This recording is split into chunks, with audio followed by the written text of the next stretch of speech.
Hello, everyone, and welcome to the Daily Roto NBA Daily Fantasy Show. My name is Davis Maddock. I am joined by Christopher Pacheco. We got a big slate tonight, Pacheco. 10 games. I think our advice last night on the Golden State Warriors and the Mavericks and leaving your lineup open to making adjustments there would have worked out really well had we touted Michael Mulder. We needed to tout Michael Mulder. Who knew? He had I think 38 DK points or whatever. Just it's late April in the craziest NBA season ever. We are going to do our very best to work through this slate for you guys. And we are going to start today, Pacheco, with Atlanta and Philadelphia, because this looks like a spot where we might have some bigly rest going on. Brandon Goodwin is questionable. And I saw this alert. Tell me if you saw this. Fantasy Labs the other night. I've never seen this before. Brandon Goodwin has been wheelchaired to the locker room. They were getting spicy with their alerts. Kevin Huerter is doubtful. Bogdan Bogdanovic popped up with a questionable tag on the injury report. Do we think the Hawks might go full backups on us tonight? Do you think this is a possibility? Well, outside of Capella, who's not on the injury report, or Collins, those are the other two starters I could play here. I don't think those guys would be rested, but I mean, sheesh, they might as well, right? They might as well put those guys in there and just rule them out. This is just a disaster here. Philly, on the other side of the ball is way healthier. They only have Mike Scott on the injury report. All the other big guys are in there, and this seemed like trouble to me. It seemed like the biggest trouble spot in the slate thus far, simply because, if Bogdanovic and Goodwin, who I'm just surprised that he's questionable to play. Labs tweeted the wheelchair thing because he actually did get wheelchaired. It looked horrible, looked like a horrible injury. So I thought he would just be out automatically tonight, but he's Q. If him and Bogdan can't give it a go here, this is just going to be horrible. For the Hawks, they just don't have they don't have forwards and they don't have guards on their roster. So I would think Lou Will is a candidate to see big minutes and big rates. I mean, it's not often that we talk about Lou Williams as a 30-minute guy, but he might just be that tonight out of complete necessity. And also his rates would be bonkers. So I think that would be a play that relative to price tag, I think he would be just a smash play. And Solomon Hill is going to have to play a lot of minutes. They have like 4 centers on this roster. So if all those dudes are out, it seems like a disaster to me for the Hawks. Now, correct me if I'm wrong. They have played Nathan Knight as a power forward, though. They have played him next to Capella, next to Collins, and next to Nkongwu. Now, I don't think they want to do it for a ton of minutes tonight, but I think I would guess 8 minutes of Nathan Knight at power forward if all these guys end up not playing. Sure, and I would think maybe we haven't seen Gallo at the 3 in forever. He might have to do it just because they just don't have wings. It's really bad if Bogdan can't play. I think he's going to have to give it a go here because without him, they are just too thin and they're going to have to play guys out of position. Knight at power forward does make some sense. I think you could see some of that tonight. The challenge is he's roadblocked with Collins and potentially even Gallinari. So he might just not get enough run to be DFS relevant. That's the challenge. So we have seen, by the way, under the new coaching change, the other night when Trae Young was out, Godwin didn't start, and they started Okongwu, Collins, Solomon Hill, Huerter, Bogdanovic. So let's say Huerter doesn't play. Let's say Bogdanovic doesn't play. For whatever reason, it feels like they don't want to start Lou Williams. Yeah. Do you think there is a chance that Skylar Mays starts at point guard? He is most minutes he's played the last month has been 14. No, I think a chance. I don't. Maybe like a 5%, like low chance. But I do think with Chris Dunn in this roster, they would That's probably right. I just forgot start. he was back. Yeah, they would probably just start him, but he's on a severe minutes restriction. Like, he's not going to play more than 22, 23 minutes. I can't imagine that. Yeah. So the spread on this game right now, it's 9 points. I would guess no Bogdanovich, it moves to like 11 probably. No Bogdanovich, no Herter, no Goodwin. Are we interested in anyone on the Philadelphia side of the ball? Tobias. I mean, Tobias is down to 7,400 on DraftKings, and if it did end up being competitive, I mean, maybe that would get. But Simmons, Embiid. I guess the problem with Embiid, it's a good price tag. Yeah. But you really probably want 60 from him in tournaments. And I just, I don't know if he gets to 60 in 28 minutes, basically. Yeah, that's my challenge with all these Philly guys. It's just like this seems like such a spot where they're just going to win. So it's a matter of how much, especially with all the dudes healthy, and they all kind of vulture each other outside of Embiid. Embiid is the one that's just not really affected to an extent, especially on the usage side. He's just going to do his thing. So I'm not worried about the production. I'm worried about, can he just get to 33 minutes, 32, 33 minutes? If he does, I think he's a play.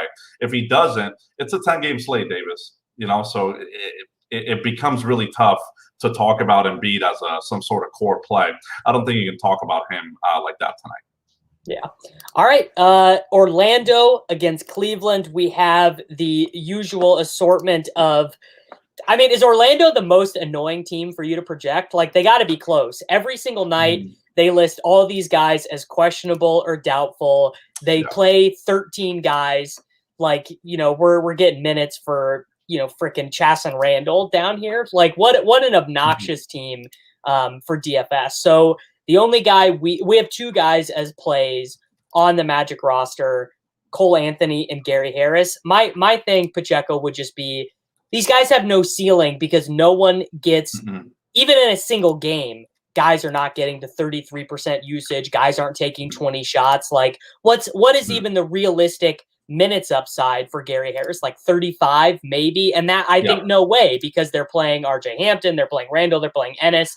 I mean, even if Ennis doesn't play, it's not like you're like, oh, sick, I'm playing Dwayne Bacon. Like, these guys just are not fun for DFS. No, this is kind of an easy team to skip on such a big slate, right? Just don't overthink it. There's one guy that I still think is relevant in tournaments. Maybe two, because Wendell Carter is 6K on FanDuel. Maybe you could take some stabs of that. But it's Cole Anthony for me. His rates have been kind of the best out of the bunch from what I've seen, and he does play point guard, and he has been generating a big assist rate. So I could see myself taking some stabs at that, Davis. But yeah, I mean, Gary Harris, 3,600 on FanDuel is like so close to mint price that at 30-something minutes, you want to do it.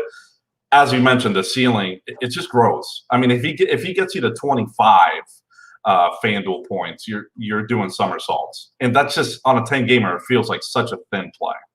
Yeah. All right. On the Cleveland side of the ball, we actually have a bunch of guys coming through as values, with Colin Sexton not playing, Garland, Chetty at 5,000. I may be a little bit less bullish than this projection, but I mean, at 36 minutes, I guess. I mean, it's very hard to argue playing him. It's a little bit of sticker shock for me looking at Chetty at 5,000. And then we have Dean Wade coming through because he's playing backup center now with Hartenstein out with a concussion. Definitely not playing Kevin Love. Jared Allen, actually pretty interesting to me at 7,200 as well, because he can just really rack up the rebounds and the stocks. Like he can randomly pop up with these 50-pointers for sure. And Orlando is terrible. Orlando's just terrible. And their interior is just horrible with Wendell Carter Jr. holding the fort. He's just undersized. It did feel to me like a Jared Allen matchup. I typically don't love him he's pretty consistency on his performances, like on the range of outcomes. But this one did kind of spike my interest as one that maybe he could get into the high 40s or low 50s as a ceiling or something like that.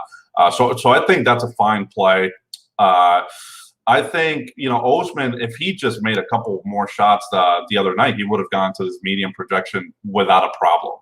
On FanDuel, I think he actually got there because of stocks.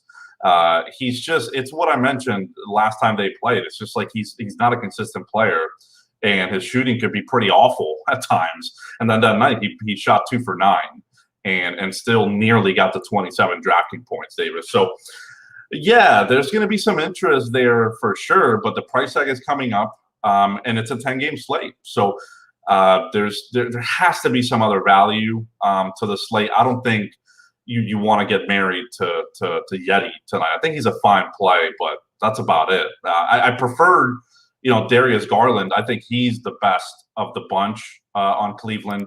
His rates without Sexton are awesome. Dellavedova's still out. The same Cleveland dudes that were out the other night, by the way, are out tonight. So Garland doesn't really have a sub. If this game can stay competitive, he could just play 40 minutes. Yeah, I think you make a really good point, and I don't expect Garland to be particularly popular on a 10-game slate, so he might be someone worth, given the old +2, +3 and the optimizer there. I think that would make some sense in an MME set. Charlotte and Boston, Rozier again. I mean, we say the same thing every single night. Like Rozier, one of the best bets you're going to find for 40, and if he has a really good shooting night. If he hits 65% of his shots or whatever randomly, he does have a big ceiling. Revenge game for our guy, Scary Terry. And then same thing for Devonta Graham. He is just a very inefficient shooter, but the usage rate is there. I mean, we have him projected for 23% usage rate, 31% assist rate. He has a lot of the ball. He is the primary off-ball guy when Rozier is not there because they're really only playing Wanamaker as their other guard, and he's only playing about 24 minutes a night. Yeah. I continue to like Graham as a guy in tournaments, but I don't think anyone here is like a core play. I mean, maybe you think Rozier is. Yeah, no, it's second night of a back-to-back for the Charlotte team as well. Things get weird sometimes on these back and back-to-backers. Road game for them as well. They only have a 104 total, Davis. So, the offense just revolves so much around Rozier and Graham. And when Graham has the good shooting nights, like he's had the last couple of nights, it's resulted in 42 drafting points and 41 drafting points. That upside in the 40s, maybe even into the low 50s if he shoots really, really well, is still there for Graham. But Rozier is still my guy of the two. Opportunity set kind of underwhelmed yesterday. He took a lot of shots, took 17 shots, and only made 4. So it's kind of the same deal with Terry. If he's not really having a good shooting night, he probably won't get to 40. But I think the floor and the ceiling are still pretty nice on this play.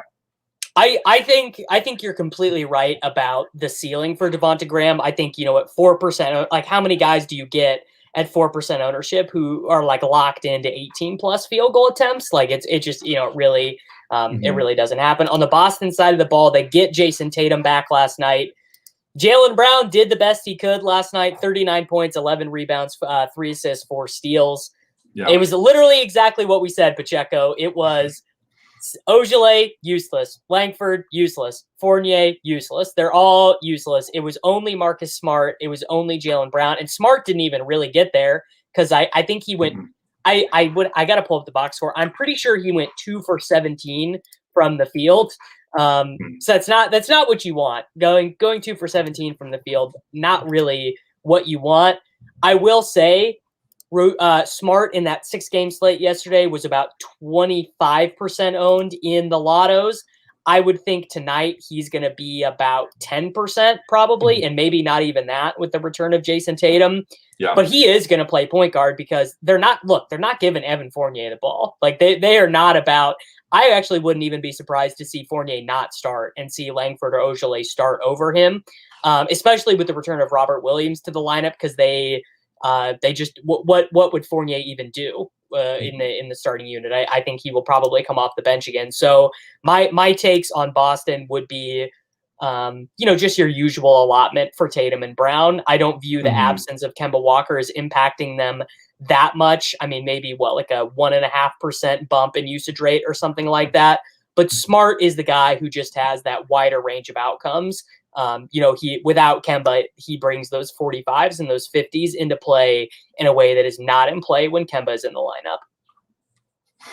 Yeah, he shot 4 for 17 yesterday, Davis. 4 for 17. Yeah. But he shot 1 for 10 from 3. He not also, good. Listen, he got the 32 drafting points yesterday. Yeah. It was going to be more than that on FanDuel because of the stocks. He had 5 stocks. That's what he does, man. That's literally what I said. I said he can. Yeah. I said he's not going to make any shots, and he's getting you 25 in non-points regardless. Like literally, he's getting you 25 DraftKings points without scoring a real point, like Draymond. Kind of like Draymond, right? And I think tonight, he's going to have to do a little bit more than that because with Tatum back, he's not taking 17 shots. I don't see that. It's going to be more in the 10 to 12 range for Smart here. I do think Kemba being out does help the assist rate on Tatum specifically, Brown a little bit. You still don't want to play those guys together, and it's a 10-game slate. Realistically, I think I'm just max wanting Boston. I can't imagine playing 2 guys. Well, especially because, as we know, random guys are going to rest. Random guys who are not listed on the injury report right now that we have no clue of, and this is an early game. And so there just is always that little bit of like, well, I want more guys in the late games because someone's going to be out that I don't know is going to be out. Yeah, it's also second out of a back-to-back. Tatum didn't play yesterday, so that's good. Rob Williams hasn't played in a bit, so I'd be interested to see how many minutes he can kind of give them because he does have a really good price tag on FanDuel at 5,500, and Rob Williams is kind of like Marcus Smart, right, Davis, in terms of the stocks. He could just get you there with scoring 6 real-life points. So that is still kind of an attractive play. But I'm only doing 1 Boston tonight. I don't think you can play Tatum and Brown together. I don't think you can do all these combinations. Yeah. All right. Let's go ahead and move on to the Lakers at the Washington Wizards. So the most interesting thing here is Anthony Davis basically off of a minutes limit. We have him projected for 32 minutes. We have Schroeder projected for 35. I think Schroeder looks like a really interesting tournament play. But what is interesting to me is that Anthony Davis is not going to be played in this slate. We have him for a 3% projected ownership. And obviously there are better plays than him in this slate. We have Westbrook, we got Jokic, we got Vooch, we got Zion, we got the Sacramento guys without Harrison Barnes and without De'Aaron Fox. Like there are lots of great plays. But if I was playing MME tonight, which I'm not, single entry 3 max for me, I mean, I'm honestly tempted to play Anthony Davis in single entry 3 max just because how often do you get Anthony Davis without LeBron James in the lineup at 3%? So sharing the court next to Drummond or not, I mean, and by the way, every game for the Lakers here on out is a must win. They do not want to fall into these play-in games. That is worst case scenario for them. So if they have to go to the Anthony Davis at the 5 lineup, there was Zach Lowe was making this point on the Low Post podcast last night that the Lakers have 3 centers on their roster: Marc Gasol, Montrezl Harrell, and Andre Drummond, but their best lineup includes none of them. Their best lineup is LeBron, AD, and the 3 shooters, Caruso, Kuzma, whoever. But if they have to win these games, that's going to mean DNP CDs for Marc Gasol. That's going to mean, 10 minutes for Trez. That's going to mean 24 minutes for Andre Drummond because their best lineups still involve Anthony Davis playing center. So I think this Anthony Davis projection is super volatile because I think he could play 36 minutes and have like just a disgusting usage rate with no LeBron. Yeah, this is why we have these shows because the projections don't always tell you everything. If you're looking at the projection at face value, you're seeing Anthony Davis at like 43.5 drafting points. It's just like, Yeah, but we're not projecting 34 minutes. What our projections are taking into account that LeBron isn't around, but the upside on those rates are immense. You could be looking at Anthony Davis taking 20 to 25 shots tonight. It's really difficult to bake that into the projection. The upside is just it's great, and it's certainly in the 60s, right, for a player that you're paying 9,200 for on DraftKings, 9,500 on FanDuel. It's pretty great. It's a great matchup against Washington. My question is, who's gonna guard AD? Rui. Who's gonna guard AD? Rui will. I mean, sure. It's just they don't really have anyone to really deal with that dude. And I guess to your point, if they do go to the Anthony Davis at the center lineup for 8 minutes, 10 minutes, or whatever here, I guess it would be Alex Len. They would use because Len has the size. But sure. You don't feel good. Yeah, you don't feel good about it. So I think that for example, Russell Westbrook, we have projected for a 16% ownership in this game. Yeah. I mean, I think it is more likely that Anthony Davis is an extremely good leverage play than Russell Westbrook is an extremely good leverage play. Well, yeah, of course. Of course. Westbrook is going to get owned. He's been doing the 60 thing for too long, even with Beal in there. It doesn't matter who's in there. He's just doing the thing. And by the way, you mentioned that this is a really important game for the Lakers. It absolutely is. This is also a same for the Wizards. Yeah. Massive game for Washington. They are very much in the play-in conversation now. Just 2 games behind the Pacers. The Pacers are incredibly banged up right now. This is one of you have to imagine this is one of the better game environments of the night. So the AD on the Lakers side, I think, is strong. Schroeder, I think, is a play as well. Drummond, you mentioned the AD. No, here's the thing. Not that we've seen him much of late, but Trez played like 20-something minutes last game. You want to see him play less, obviously, and AD play more at the 5. I think we're going to get that at some point. I just don't know when. That's the only thing. So as long as Drummond can play high 20s minutes, I'm still intrigued on him as a play, as a fantasy play. Yeah. I think I still can't get away from playing Westbrook in single entry 3 max. I think I've literally played Westbrook every slate that I have played the last 2 months of the season. And I generally feel like it has been, a good decision. So let's go ahead and move on to our next game. The Chicago Bulls playing against the New York Knicks, continuing our theme of games that are super important. The Bulls are, I think I haven't looked at the standings today. I think they are on the outside looking in the play-in. That doesn't mean they're dead, because it's like 2 games that separates all those teams at the bottom of the Eastern Conference. I got to be honest. I don't want to play a single Bulls player. Not one of them looks particularly attractive to me. And the Knicks don't look really that great either, because Alec Burks is re-entering the rotation. He has been removed from the health and safety protocols. So their guard rotation now is Rose, Bullock, Quickly, Payton, and then they can't play Burks as the off-ball guard or whatever. Then their wing rotation: Bullock, Burks, Barrett, and I guess if I was gonna play one Nick, it would definitely be Julius Randle. We have him as 5% projected ownership, but 12% to make the optimal. So the market underrating Julius Randle a little bit. Yeah, I'm in agreement with you on the Julius Randle thing. That's been the case for a good bit, even without Alec Burks around.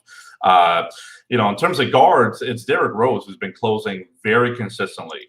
And Elfrid Payton is basically, he's playing the beginning of the first quarter and the beginning of the third quarter, and he's not playing again. So Rose is getting minutes in the 30s because of that. Challenge I have with Derrick Rose is, A, a lot of his minutes are coming with Julius Randle, and B, I don't like the price tag. I wish he was a little bit cheaper. For a 10-gamer, I don't think that's I just don't think I could do that, especially on FanDuel at 6,200. It's too much. DraftKings also, he's priced right around the average cost of a roster spot. and I just think it's too. I don't think it has that ceiling to get there on a 10-game slate. So it's Randall or bust for me on the Knicks side. But in terms of importance of this game, you couldn't have said it better, Davis. Me and Andrew have been talking about the Knicks wanting to position themselves in the top 4, 5 in the Eastern Conference. Dude, right now they're sitting in 4th place. Atlanta's completely banged up in the 5th spot. The Celtics are now 6th. Granted, these teams are separated by a couple games. But the Celtics are falling, and they might have to play a top 3 team in the East, whereas the Knicks are going to have to play Atlanta in the first round. That's exactly what they want. Yeah, no, you're right. And so I guess maybe I should be a little bit more interested in Rose or whatever. And Rose, I think does have, ceiling or whatever, but I think I would literally rather play any Kings guard just in that roster spot, right? So Hield, Halliburton, DeLon Wright, because I think that with the exclusion of Harrison Barnes from their lineup, they just have so many shots to go to the backcourt that I just would prefer to use those roster spots there. All right, San Antonio and Miami. What is it? Derek White. Yeah, Derek White ruled out. This probably doesn't happen to you. I literally just lose track of who the Spurs players are. They're so anonymous to me. White and Deontay to me are very similar players in my mind. And then Lonnie Walker and Keldon Johnson. I'm I don't know the difference between these two guys. But no Derek White tonight. Does this really matter that much to you in fantasy? Well, first off, I wish I had that problem with the Spurs. Yeah, you probably know these dudes to the decimal. Unfortunately, I have to, but I wish that was the case. The Derek, I dug into that in terms of how it affects these dudes, and they have had a large sample of no Derek White earlier in the season because he came into the season banged up. If you remember, he didn't play for a little bit there, so he missed quite a bit of time. Didn't really result in much for DeRozan. Resulted in a little bit of an uptick on the assist percentage on DeJounte Murray. It was definitely a very good thing for Keldon Johnson. So someone has to benefit because Derek White is a pretty good guard that has decent rates. So someone's going to have to get a plus here, and I think that one is Keldon. Challenge is he's priced for it. And he might get some ownership specifically on FanDuel where he's just 5K. It's a great minute spot for the Spurs. These dudes are playing for their lives right now because they're also in the play-in conversation. Golden State dropped a massive game yesterday against Dallas. Season's running out of time. What a terrible loss that was, by the way. Just you can't lose that game. No Porzingis, you cannot lose that game, Warriors. It was horrible. They came out flat and they never recovered. But now that gives lives to the Spurs. And so, I think it's a great minute spot. I think DeRozan could play 38. Murray could play 38. Some of these dudes could get up there in the minutes. The matchup is underwhelming. The total it's just not great. They have a 104 total here. So I'm back to recommending just a max 1 from the Spurs. I'm not doing more than that. Yeah. All right. Other side of the ball, the Miami Heat. I believe, Chris, that this is a spot where we are waiting on some questionables. None is questionable, and Hero is questionable. Hero might have been removed from the injury report, but none being out would, I think, shift some things here. Yeah, it certainly would. I'm looking at this Hero thing. No, I'm still seeing him on the injury report. We'll see if if he gets off. He missed the other night. He did, and so did Nunn. Nunn is a chucker. It doesn't matter who's out there. That dude's just gonna shoot the ball a bunch. So it certainly could loosen up some usage for some of these other guys. But honestly, Davis, it's the same thing on the Miami side. Even if Nunn and Hero were to miss, it would be a positive for Goran Dragic for sure. But Dragic is kind of priced right where he needs to be. I think this is going to come down to whether you want to play Jimmy or Bam. Right. You're not playing both together. And I think Jimmy is a little bit of a stronger play than Bam, especially Bam now center eligible on FanDuel. It's not good for him on such a big slate. Yeah, you're definitely right about that. It used to be very nice to be able to play Bam at power forward. You basically be able to get to play two centers. Okay, Right. great game.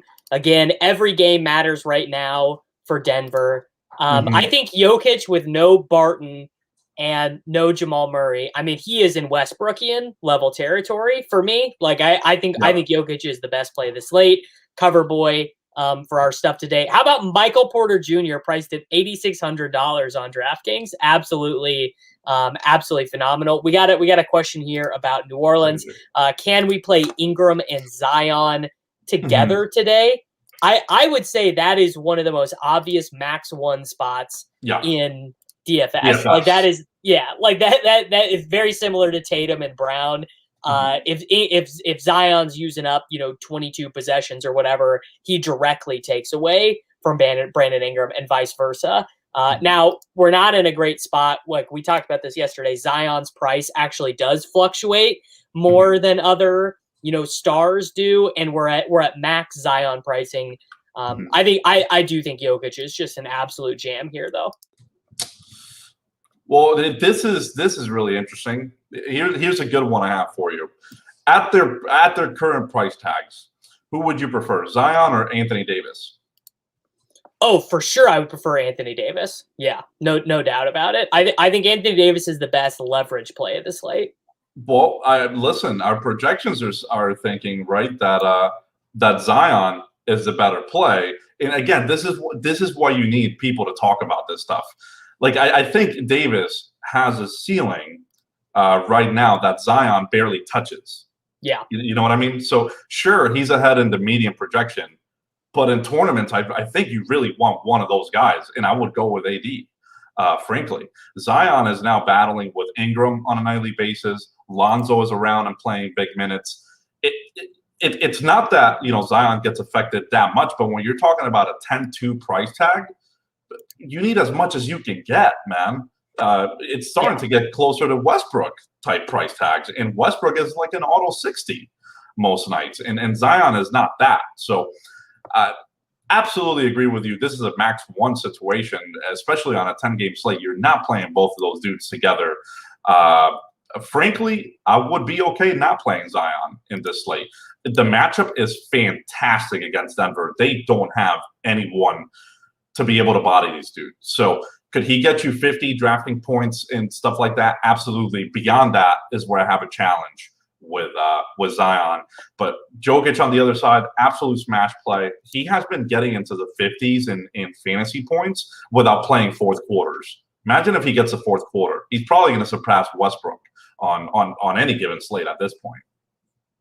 Yeah, you are 100% right. And I think that's the right way to frame it is Russ is just an auto 60 burger.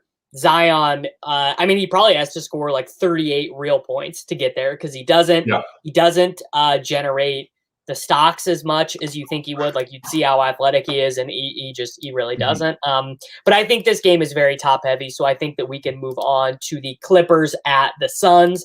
This is massive game. I think we could see like 38 minutes from Paul George here. I think we could see huge minutes from Marcus Morris, big minutes from Reggie Jackson. Like this game is absolutely massive from a seeding perspective. Kawhi is what is he? I don't remember. Is he out or is he questionable? He's doubtful. Okay, so yeah, he's not going to play. Yeah, I don't think that dude's playing. By the way, quick question for you. How many field goal attempts do you think Zion took last game? Don't look at anything. Just a random estimation. I'll guess what you know about Zion. I'll guess 17. That's a good guess. That's a really good guess. He took 11. You cannot be out here paying $10K for him. I completely agree. He took 12 a couple games before that. It was a blowout though. But you get the gist of it, right? With Ingram in there, those type of games are a possibility. That's really tough. You're definitely right about the Phoenix Clippers side. I did not like what I saw about with the Clippers the other night. in terms of they just kind of mailed it in early, and that was it. There wasn't any bounce back performance in the second half. Just came out flat and never recovered. I do wonder if now they know that they're just kind of locked into the top three, and they're just going to kind of coast and not try to, get these guys hurt or anything like that, which is why I don't think Kawhi is going to play tonight. But that risk, Davis, is kind of scaring me on someone like Paul George. Do I think he's a good play on the projections?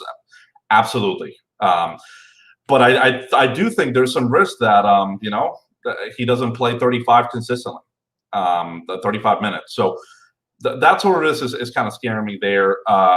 The good thing about it is that it looks like he's not going to be massive chalk. So I hope 11% projected ownership, which is a good spot for him. So I'm wrong on that, and he plays the 35, 37, and because he's going to crush on those minutes if he's shooting even decently efficient.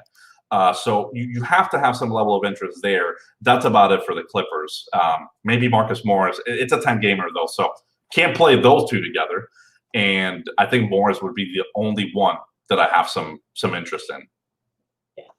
I am always a little bit tempted by Reggie Jackson because Reggie Jackson, when he's on the court, it doesn't matter if he's playing. Like, dude, the guy could be on a court with Kawhi, LeBron, Paul George, and Jokic, and he'd be like, "All right, guys, I got the last shot here." Like Reggie Jackson, he loves to shoot, he loves to score fantasy points. But obviously, when Rondo is back in the rotation, I would imagine sooner rather than later he's not going to be closing anymore. That they will have Rondo closing over him and they'll play Terrence Mann off the ball because Mann is cool to play off the ball. He can be effective in the game without the ball in a way that Reggie Jackson cannot. Suns side of the ball, Booker, Paul, Ayton, Bridges. I mean, they all look roughly fine. Jay Crowder back in the rotation. Dario Saric back in the rotation. Torrey Craig playing. They're pretty crowded there at forward. I mean, maybe this is a good spot to play Booker and Paul because we have good minutes projections on them. This is a very important game for them for seeding purposes, as a lot of these games are. And I feel pretty confidently we will see lower ownership on them than the market would dictate, or than our optimal percentages would dictate. Yeah, well, from a seeding angle, so Phoenix is standing at number 2 right now. They're only a game ahead of the Clippers. The Clippers are right behind them. So you're right on that. It does feel like a big game for that. The thing is, does it really matter who you're playing in the West if you're locked into 2-3 spots? Like, you're going to play Dallas.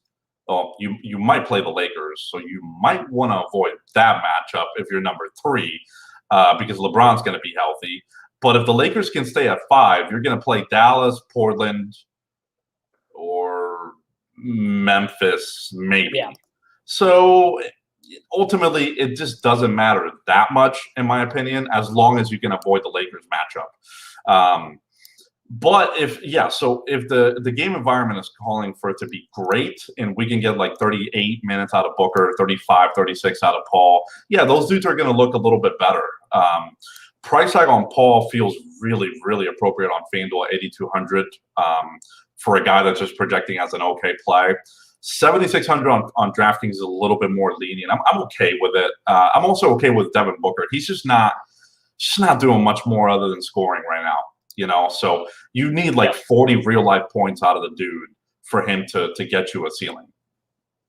Yeah, that's true. And maybe twice a year he has one of those absolute explosion games, and you got to try and optimize for that. I don't know if this is a great spot for him. I would assume Paul George will be defending him a good chunk of the time, and that's not really what you want.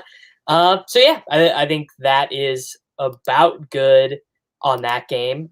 Utah, Sacramento. This is, fortunately or unfortunately, this is the game of the night for fantasy purposes, because the price tag on, I think the fair price tag for Halliburton in the end, if you combine all of his non-De'Aaron Fox games, it's going to be something like 8,000, regardless of opponent. I mean, Sacramento is playing at home in this game. It's not in Utah. If this was in Utah, I bet it would be like a 12-point spread. Instead, it is a 9-point spread. Now, keep in mind on the Utah side of the ball, they don't have Donovan Mitchell, so it's not, this is not the death machine Jazz team. They're still much better than the Kings, but they're not the fully operational Death Star.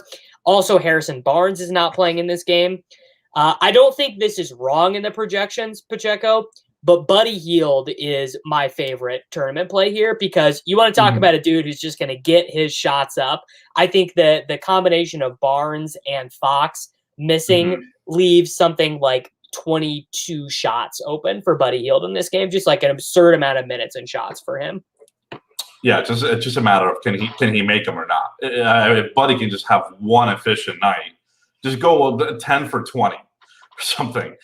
He definitely has a chance to do the thing and be a potential tournament winner.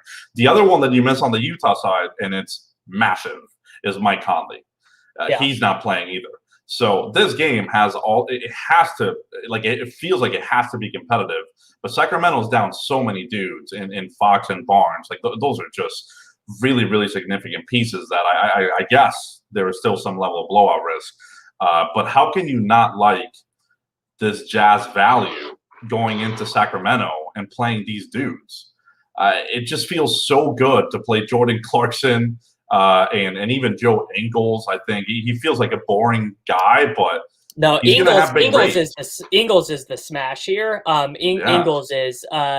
If we have Clarkson projected for 25% and Ingles for 12, I would say you definitely want to get, an MME. I would say you want to play like 40-50% Joe Ingles. Yeah, dude, I certainly think it's a really strong play. I think the path for failure on a lot of these guys is the game done by like half blowout, like by half type of scenario, because in 3 quarters I still think that they can kind of get there from a medium perspective. You're going to need the fourth for them to absolutely go bananas, of course, but I think Ingles is in that situation tonight.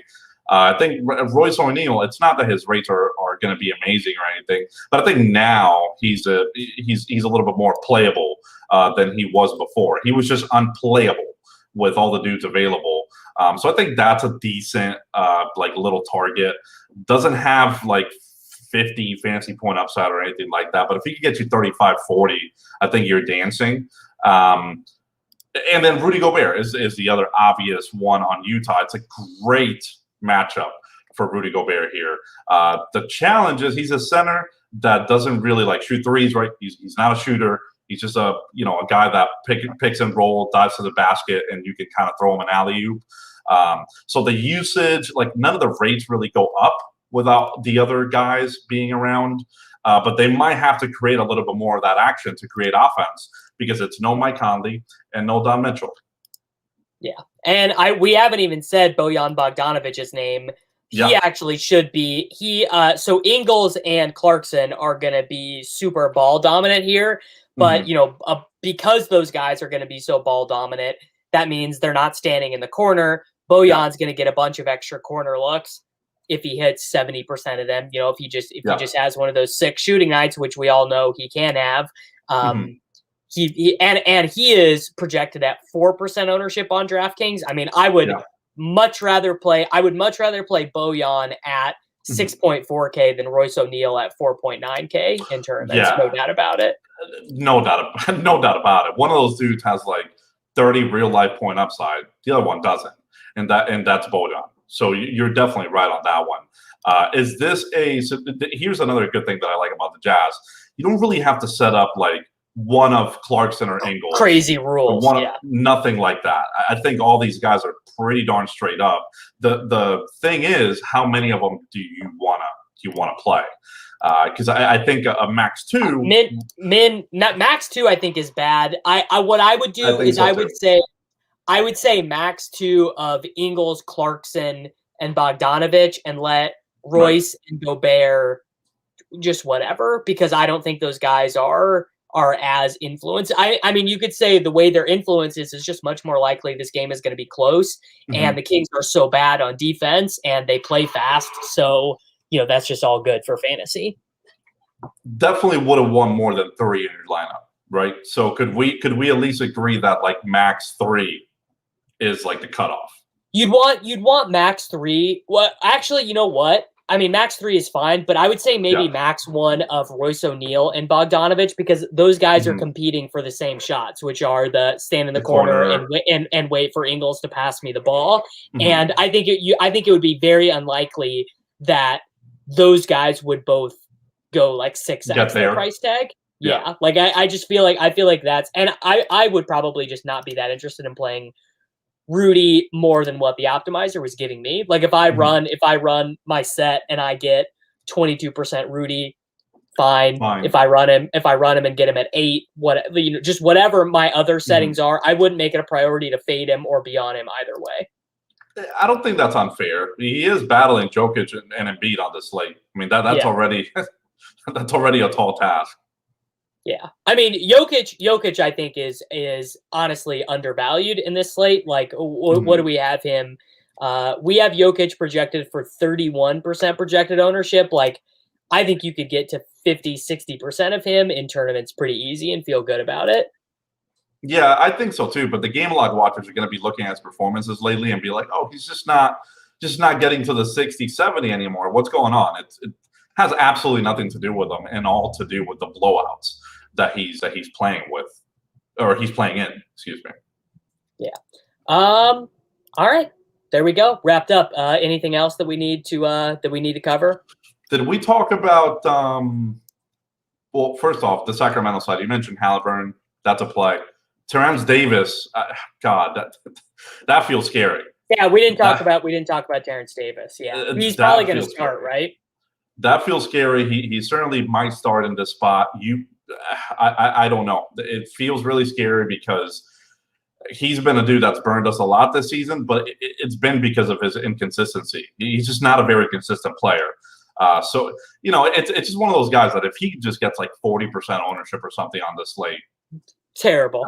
It's horrible. It's horrible. Well, especially because they have so many guys they can play. They could go, especially because I would think that the Jazz are going to play a lot of the two guard, Jingles, Clarkson, Bogdanovich, O'Neal, Gobert.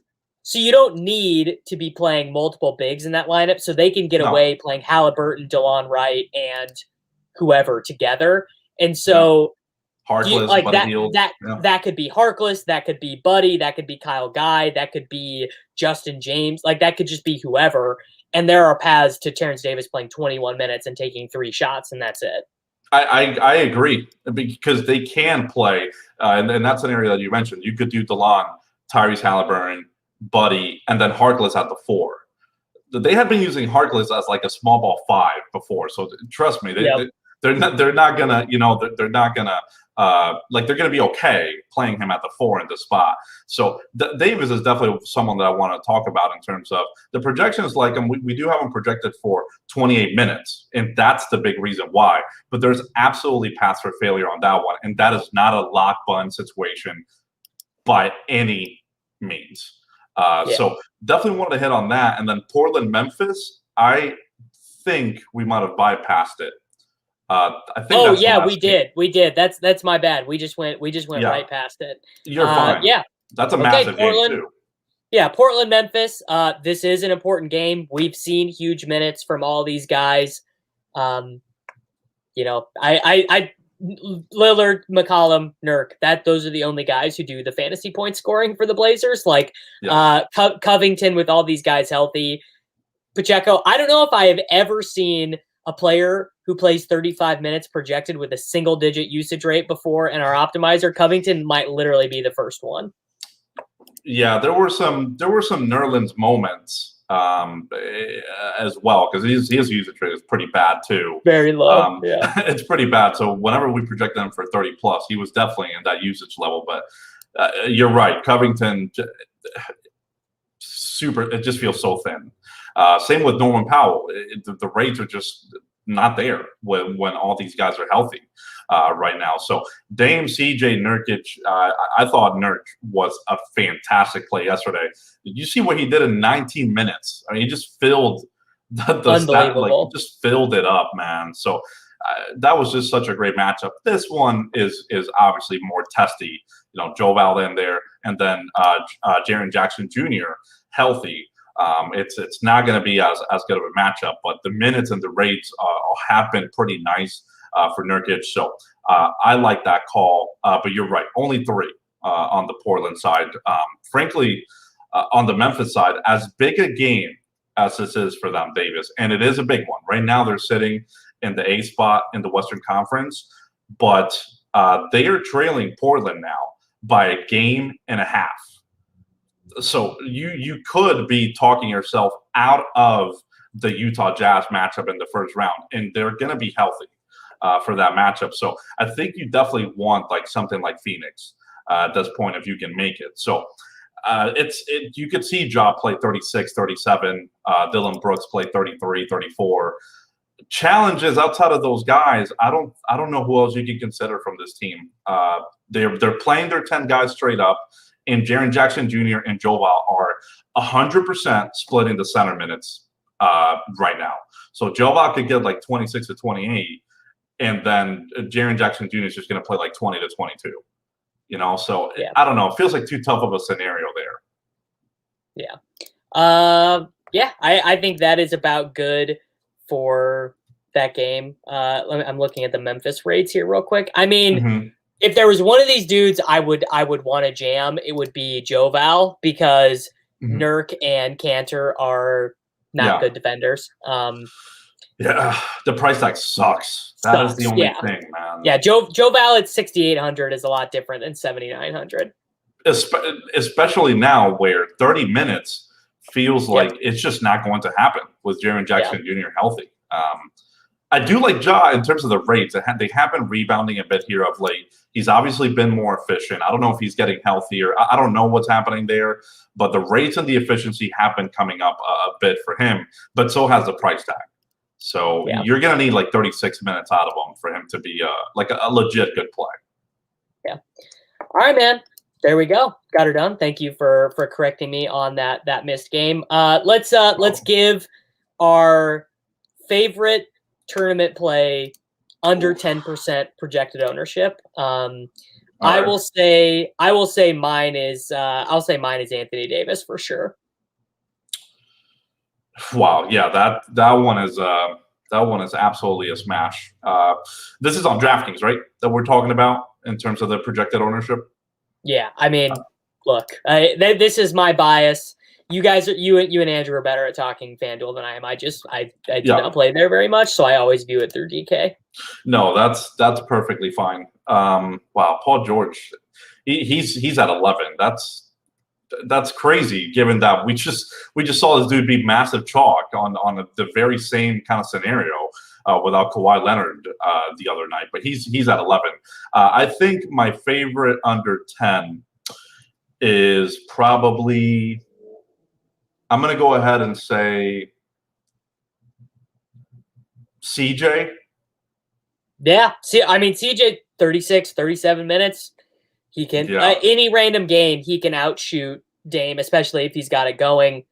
I really like that call as well. I think Dame and CJ are both guys probably to boost a little bit in the optimizer tonight. Everyone, that's going to do it for us here for the show. I'm off tomorrow. Andrew will be back. Pacheco will be with you guys. And, well, actually, I don't even know if that's true. I think I actually probably am back with you tomorrow. Got to check with Andrew. But we'll be back tomorrow. And everyone, enjoy your slate. Good luck.